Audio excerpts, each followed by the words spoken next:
So a gentleman brought me this circuit board yesterday, and he wanted me to change a relay that was smoked on the top of this circuit board here. It's out of a let me see, 2004 Ford Expedition. Now here's the problem I ran into.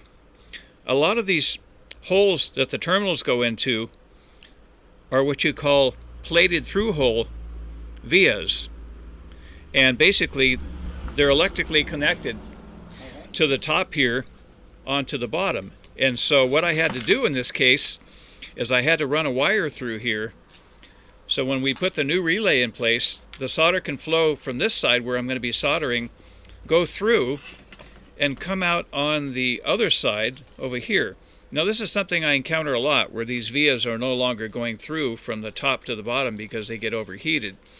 So my conclusion was the only way out around this is to put a little stranded wire there. Now there are other people I've seen on YouTube. One gentleman shows he's actually able to install his own little tube here. I couldn't figure out how to do that, so this is the best way I could come up with. By the way, if you have one of these relays you need to replace, the original part number, I'm not entirely sure about. This is the part number that was on the relay. This is another one I came up with, may or may not be correct, so don't quote me on it. Anyway, I just thought I'd explain the pinout on this. Oh, here's the replacement right here. So that's probably the part number right here. The gentleman just came in and handed me the box so I could see the replacement.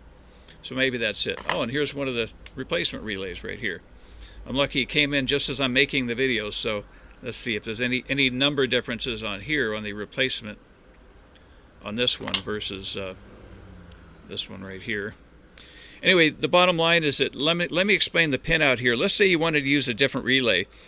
The coil side of the relay, which goes from, let me get my pen so I can point it out. The coil side of the relay goes from here to here, from there to there. And that was about 208 ohms. The part that gets switched is over from here to here. So there's where the switch is going to close, and to trigger it, you go from here to here. This pin over here, this one isn't even used. It's there, it just holds the relay in place, but it isn't used. So really we're looking at these 4 connectors here.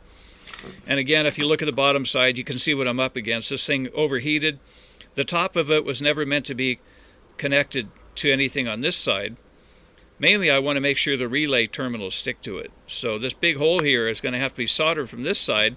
Solder is going to flow down this stranded wire here and come out over here. Anyway, hopefully you'll find some of this information helpful here. I'd love to hear what you guys do in situations like this where you run into vias that are no longer going through anymore. And how do you solve the problem? How do you know that, for example, when I solder on the other side, how are you going to know for sure that the solder flows to the other side like it's supposed to when you've got a healthy plated via?